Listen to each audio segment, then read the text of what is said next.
สบายดีท่านผู้ชมพบพ่อกับหนุ่มหัวใจลูกทุ่งมื้อนี้เนาะอยู่ไห้อยู่นามื้อนี้ก็มาน่ะแปลงเสาเนาะสิเถียงเนาะมื้ออื่นเฮาสิย่อเถียงตอนนี้เฮาก็เลยพักเที่ยงเนาะพักเที่ยงเฮาก็มากินข้าวเที่ยงอาหารการกินเฮาก็แบบธรรมชาติมีตำบักหุ่งทอดเขียบหมูแกงปลาขอเนาะเฮามากินข้าวนำกันเด้อผู้ชมไปกินกันเลย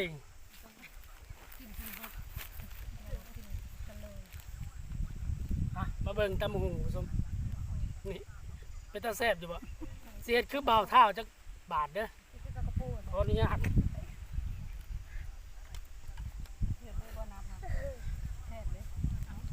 อันนี้ก็เขียบหมูเนาะอยู่ไห้อยู่หน้าเนาะทอดเองอันนี้แกงปลาคอใส่หมักบวบอาหารธรรมชาติอาหารบ้านนาเขาเนาะวิถีชีวิตชาวไร่ชาวนาเดี๋ยวนี้ก็ช่วงเดือน3เนาะแต่ว่าเขาก็ได้มาแปลงเทียงสิย่อเทียงใหม่มาเพิ่มครอบครัวแล้วก็พี่น้องป้องปายเนาะกินข้าวด้วยอยู่หน้าแซ่บผู้ชมมา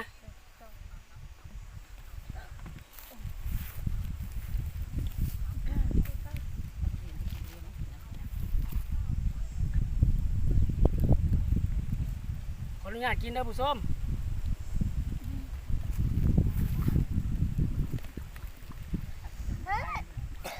แล้วเงินนี่มันแนะนำไม่ที่ซื้อไม้ใส่ต้องไปโทษดักมันมีแค่โป๊กต้องซื้อไม้มาเด้อ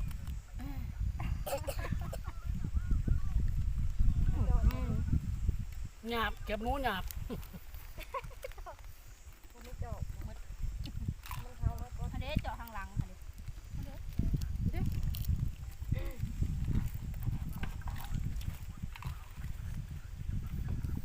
กินกับส่วนร้ายเขาก็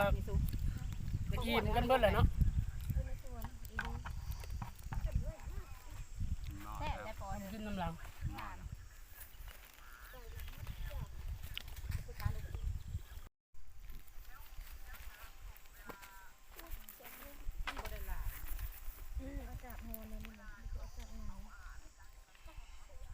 ปลาปิ้งปลาธรรมชาติปลาเขาดูน้องเนาะจะตำหง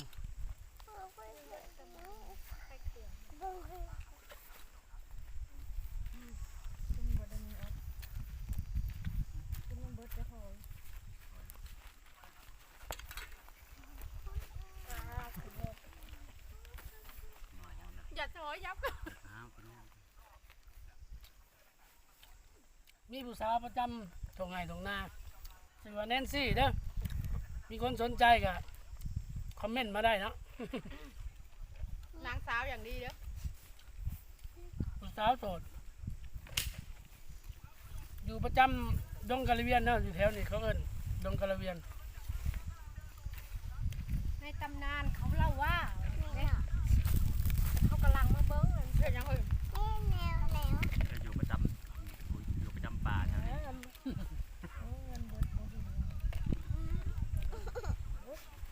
เราเข้าใจว่าเทียงอันตัวอยู่เทิงผู้ใดมาตัวนี้บ่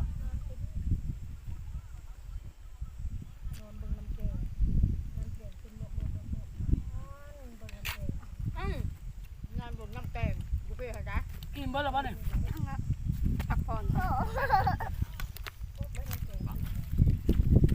ไล่สุด ไปเลย ไปเอาไปอะไรกันตัดต่อกันแล้วต่อกันแล้ว ไปแล้วเขา กินแล้วนั่งกินมาเลย ไปจะเห็นตรงนี้ กินยอดมาพี่ ไปเกิดเนี่ยจะไปลงยูทูบ เลยเขาเห็นเนี่ยยาคุดกบห้อง ทำลำพอนไล่สดเหมือนนักกูว่าจะใส่ฟดใส่โผมีลำพอนหมูกูดีเซโน่เด้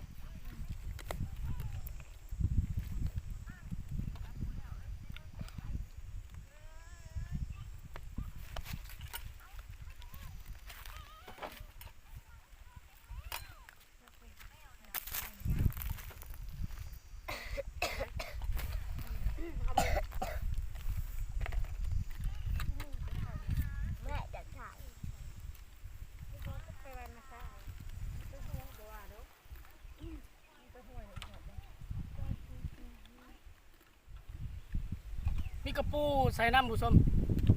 สดๆเลยเด้อ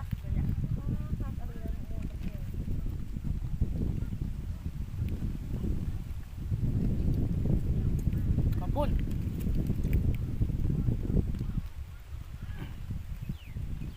หน้าตาสีดำๆเนี่ยมันเนี่ยจูดทานน้ำ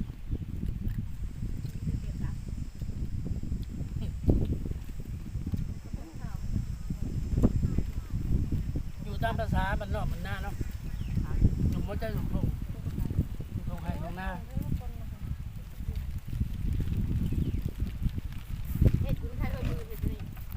เฮ็ดกิน ครับประมาณนี้สิมาเข้ากล้องอยู่กับผู้ชม บอกสิถามไปกินไทยแบบนี้กินดิ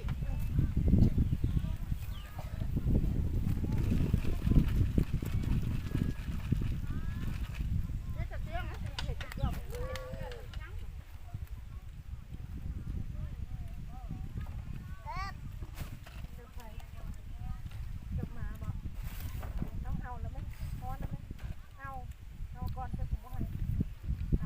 มาแป้งเสาเถียงอื่นสิย่อเนาะ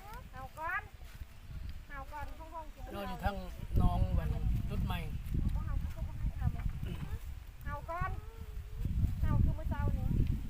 ภาคเที่ยง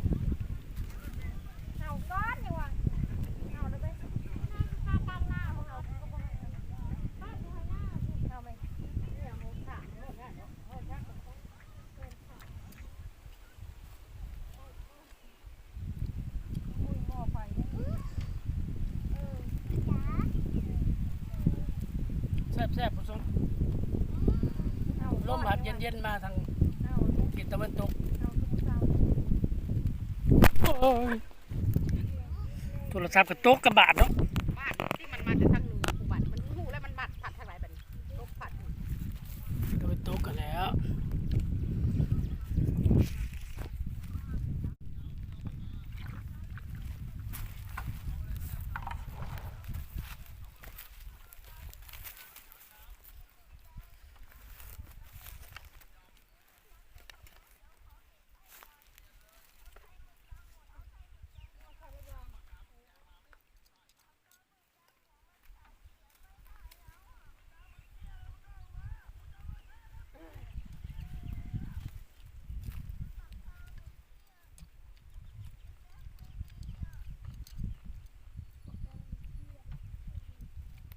กระปูนั่นสิบ่นี่ แม่น โอ้ขุดสดๆขึ้นมาจากคุ้มเลยเด้อนี่จากหูมันเลยล่างมาใส่ตำบังหุงเลยผู้ชมสุดยอดเลยแบบ บ่ได้ผ่านมาหลายบ่อนเนาะขุดออกมาจากหูเลยอาจจะกินกระปูให้ผู้ชมมึงเนาะ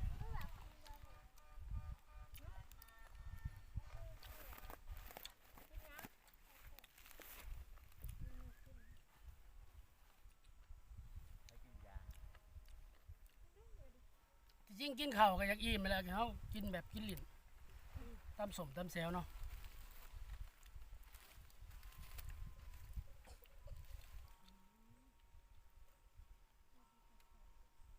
ยิ่งดีไปอย่าง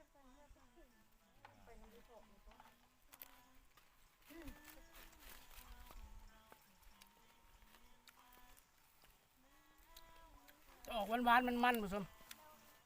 ครับ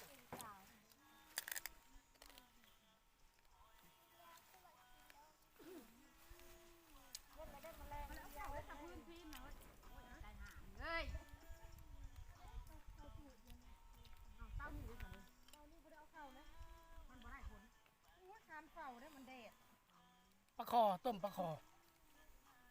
กินกับตำบักหุง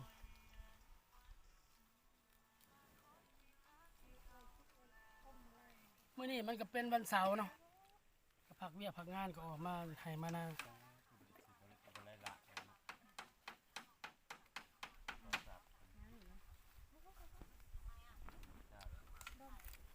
งานเช้าเกิดมาถึกบอล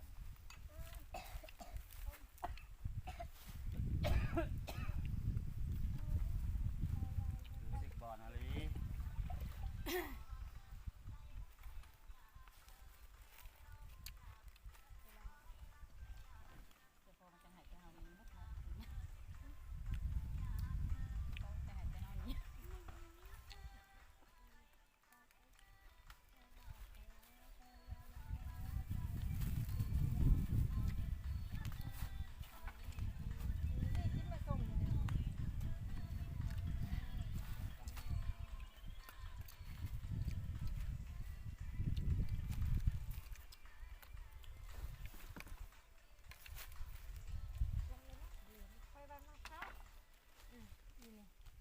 นี้ก็บ่มีหยังเนาะมีแต่กินให้เบิ่งเนาะผู้ชมเนาะมาดิกินตำบักหุ่งเนาะข้าวสวย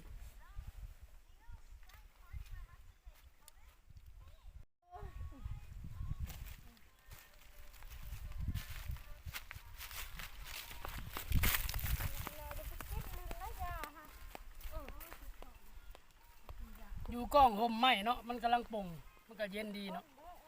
ผมไม่ดู ต้นมันก็บ่งามหรอกแต่ว่ามันตากมันเป็นห่มดี หมู่บ้านอยู่เงื่อนไปใส่เสื้อของข้างมาที่ออกแดดใส่เสื้อสั้นเดียว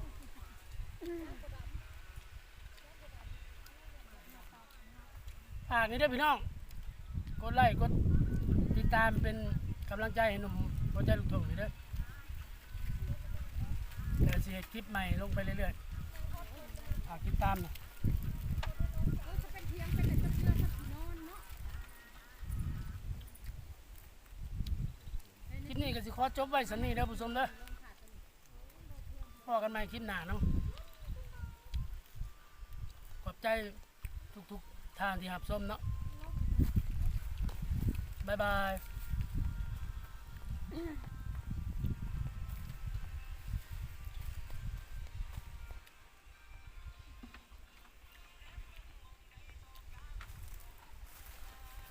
ป้าก็บ่แซ่บหรอก ปูปู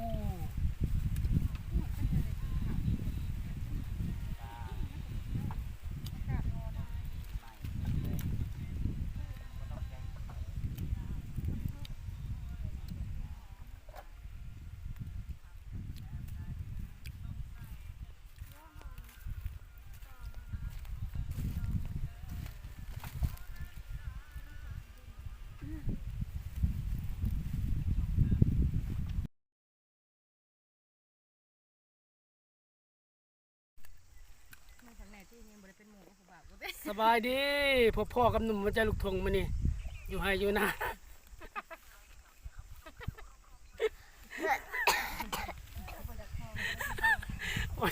ตัดออก